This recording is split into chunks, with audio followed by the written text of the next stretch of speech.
Добрый день. Сегодня я хочу рассказать вам о трагических событиях 7 октября 2023 года, которые произошли в израильском кибуце Кфар-Аза.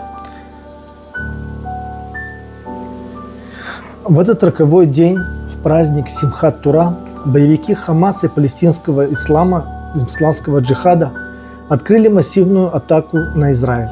Под прикрытием ракетного обстрела около 3500 террористов вторглись на территорию еврейского государства, учинив кровавую резню.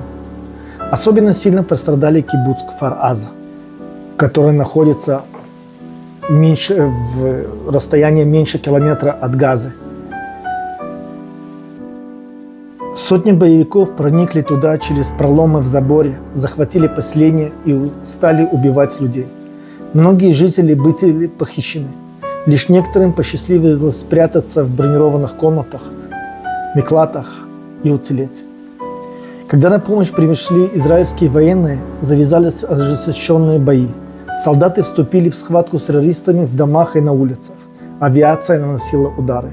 Сражение длилось более суток, пока кибуц не был полностью освобожден. Последствия нападения оказались катастрофическими. 79 жителей Кфар-Азы были убиты. Еще 18 были похищены. Свидетели видели разбросанные повсюду тела, сожженные машины. Особенно шокирующие подробности скрылись о зверствах террористов над мирными гражданами и детьми только после.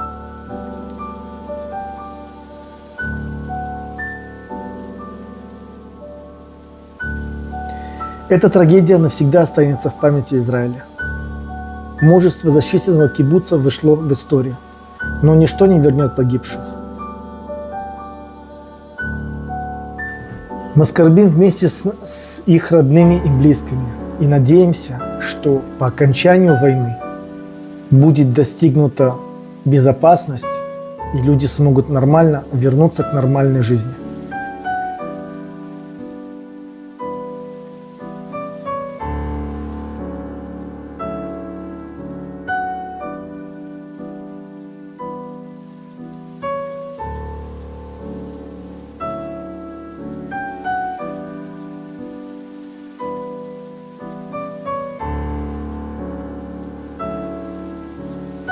А мы с вами перемещаемся в лес Беэри.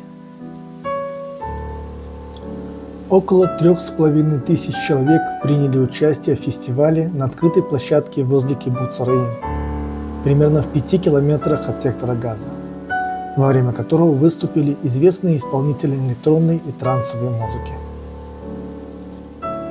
Из примерно 3500 террористов, вторгшихся в Израиль, несколько десятков прибыли к фестивальному комплексу на фургонах и парапланах и начали стрелять в участников вечеринки из автоматов Калашников, РПГ и бросать в них ручные гранаты, убивая многих участников вечеринки и убивая их самих. Террористы в форме израильских солдат стояли на выездной дороге и убивали участников, пытающихся скрывшихся с мест происшествия на транспортных средствах. Помимо расстрела, террористы захватывали нескольких участников и увезли их в плен в сектор Газа. Один из террористов документировал убийство пары на вечеринке и отправил документацию матери убитого через мобильный телефон ее сына. Историю опубликовала газета «Нью-Йорк Пост». Многие участники вечеринки звали на помощь в сообщения в WhatsApp. Но, к сожалению, приехать было уже поздно. Резня продолжалась примерно до 12 часов дня, а началась в 6:29. Только через несколько часов после окончания боев спасателям удалось добраться до места происшествия и обнаружить 260 убитых. Чуть позже были найдены еще 10 тел, а через месяц число убитых выросло до 364 убитых участников фестиваля. Фестиваль охраняли около 40 полицейских. 17 из них погибли в боях с террористами. Огромное количество убитых делает эту резню крупнейшим террористическим актом в истории страны Израиля. Светлая память погибшим.